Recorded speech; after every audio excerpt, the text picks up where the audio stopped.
This episode. Yo, what's up, y'all? Hope y'all doing good. You know what I'm saying? Thank you for tuning in. You know what I'm saying? Yeah, for real.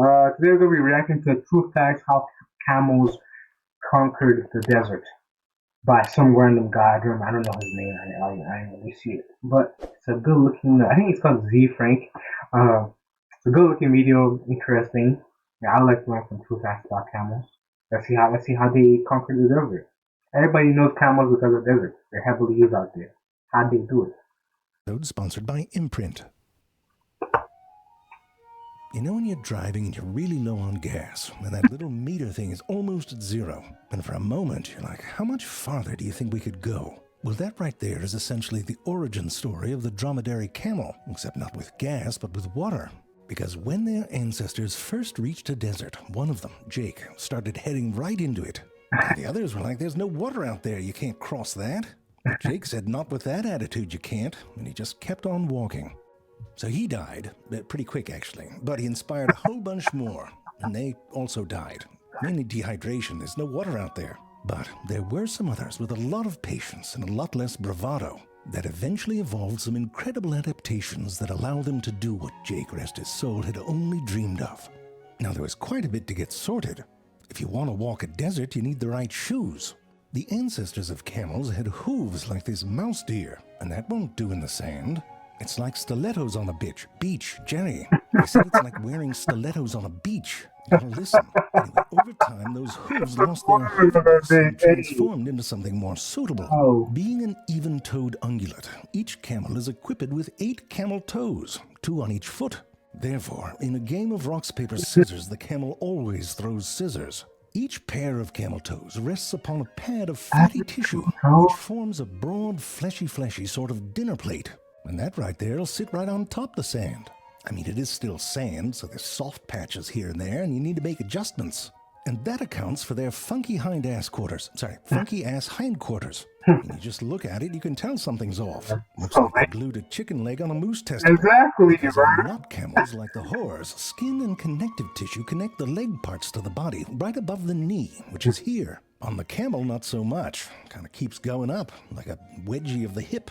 But this arrangement means that they have more lateral flexibility to help with balance on soft or uneven ground. You'll also notice that they don't have a lot of, well, they're not thick back there. And that's because they don't need a ton of muscle. I mean, crossing the desert's not a sprint, it's a it's not a marathon either. It's more like your grandpapa crossing Central Park.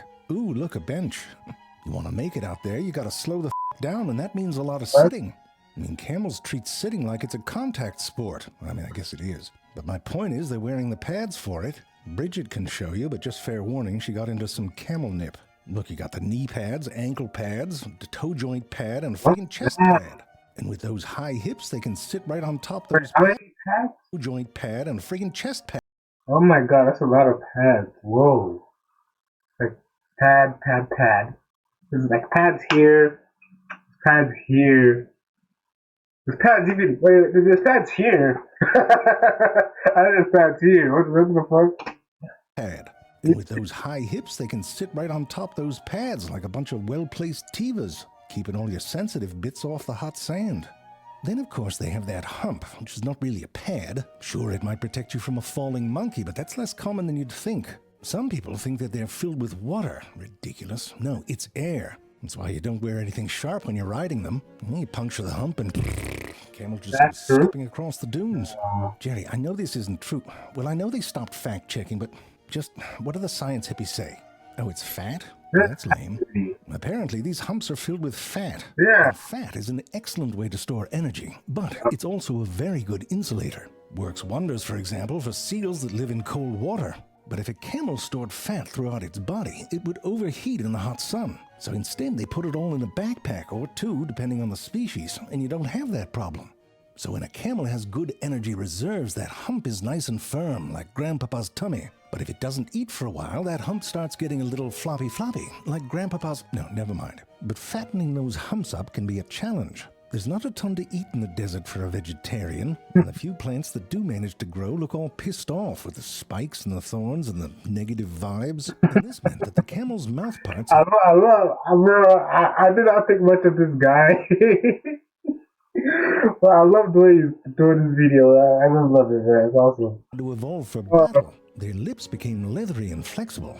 The what? bottom one can get a bit droopy, but that's because it acts almost like a finger that works with the top lips, really, because the top lip splits into two parts near the front to help with grippage. And that's important because they don't have front teeth up top. So essentially, with a 3-lip finger combo and an underbite, they can do some delicate work to get around those thorns and to bring the food into the mouth hole, which for the plants is like the gates of hell. Just look at it.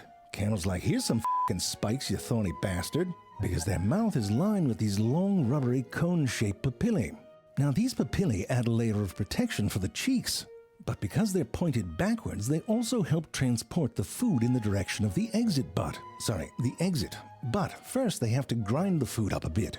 Jerry, punctuation. The roof of the mouth and the tongue are covered in leathery pad. Everything's a leathery pad. My mouth is like bondage porn. There's molars in the back that are kept sharp by a side-to-side chewing motion. They look a bit like half-eaten caramels. Between them and the leathery pads, they make sure that all the spikies are ground up before they hit the tum-tums, where it all gets fermented to make hump-worthy fatty acids.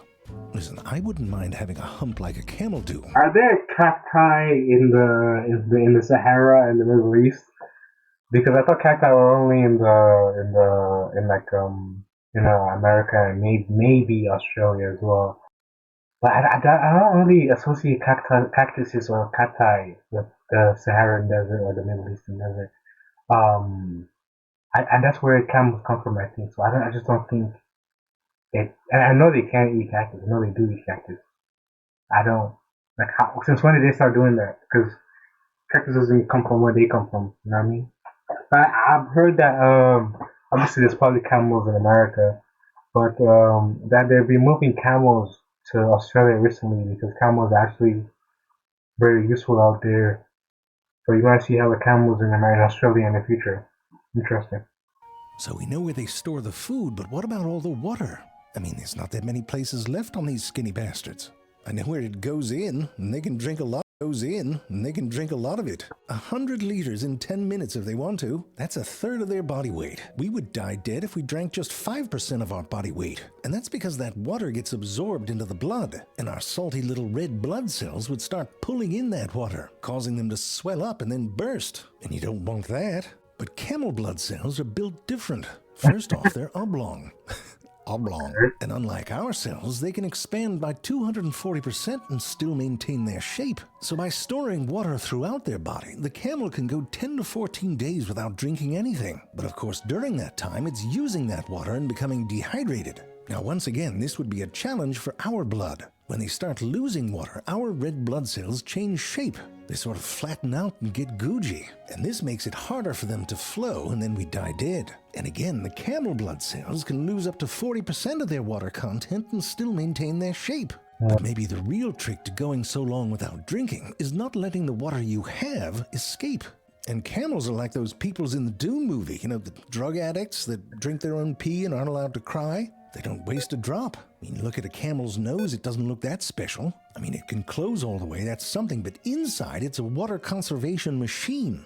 If you take a cross-section of their nasal cavity, you can see these sort of bloody cinnamon rolls. Those are coiled mucous membranes with a lot of surface area, and on that surface area there's a heat exchange with the air. When they breathe in hot air, it comes into this upper portion here and passes over membranes that are moist. Some of that moisture evaporates and is pulled back into the lungs. When they exhale, the cooler, moist air passes through this lower area where water condenses onto the membranes and is reabsorbed. It's like a little nasal air conditioning unit. Another way to lose water is sweating. To keep our body temperature stable when it gets hot, we leak out a bit of liquid. And when that evaporates, it pulls heat away from our body. But camels can allow their internal body temperature to rise all the way up to 106 degrees, which means they don't have to sweat as much. If we held a sustained fever like that, our brains would cook, and we'd be dead. But camels have a cool trick that goes back to that air-conditioned nose of theirs. The cooling mechanisms of their nasal cavity also cool off veins that run through those tissues. And that cooler blood would go back through the body and towards the heart. But when its internal temperature is very high, a section of vein constricts, and that redirects the cooler blood into this. The veins tangle up with a bunch of arteries and cool down the blood that's flowing through them. And guess where the blood in those arteries is going? To the noggin. Come on, they got a brain cooling system. It's amazing. Now, another place that Nice. you lose liquid is down by your nethers. And that's Okay. because our kidneys filter out a whole bunch of waste products from our blood. Water is used to dilute those concentrated waste products so that they can't damage our tissues or form crystals, like kidney stones. Some of you just shuddered. Camel kidneys are much more efficient than ours and lose less water in the process. And that means the dehydrated camel urine can get quite syrupy, and that'll dribble down a leg. But peeing on yourself has benefits. As it evaporates, it cools you down. See, they don't waste a drop. Now, between the efficient kidneys and those elastic red blood cells, a camel can tolerate nearly twice the amount of salt content in their body as we can. And that allows them to do this. You know what they're doing? They're drinking seawater. You try it. Well, don't try that, because you'll die super dead. And of course, camel turds are hard as rocks. You can play all sorts of games with them, like throw the turds at Steve, or like a fetish version of Princess and the Pea. Listen, you'd be surprised by how many people felt like this was a good photography subject. I mean, I guess they're sort of like stop and smell the roses people, except stop and take pictures of camel shit. It's like a club. Martha, quick, over here. I found the mother lode. Anyway, one last way that camels conserve water is by doing this. I'm just kidding. The males do this to attract females. What? The inflated part of their soft palate. And listen, I'm not one to judge the camel's looks, but if the females think that this makes the males more attractive, well, I guess you start wondering what it is they're looking for. Now, I know he can be a dick, but it looked like he'd thrown up a whole cow liver. It was so hot. It was like a balloon made out of a placenta. Yeah, I'd hump that. Oblong. Do you feel it coming? Do you? What?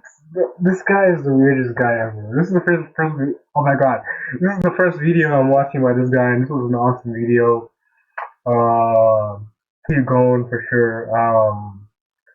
But yeah, really interesting video, really informative, really just got straight to the facts and really told them in a really cool, interesting way. Yeah, honestly, overall, a lot of these facts are just gross and disgusting.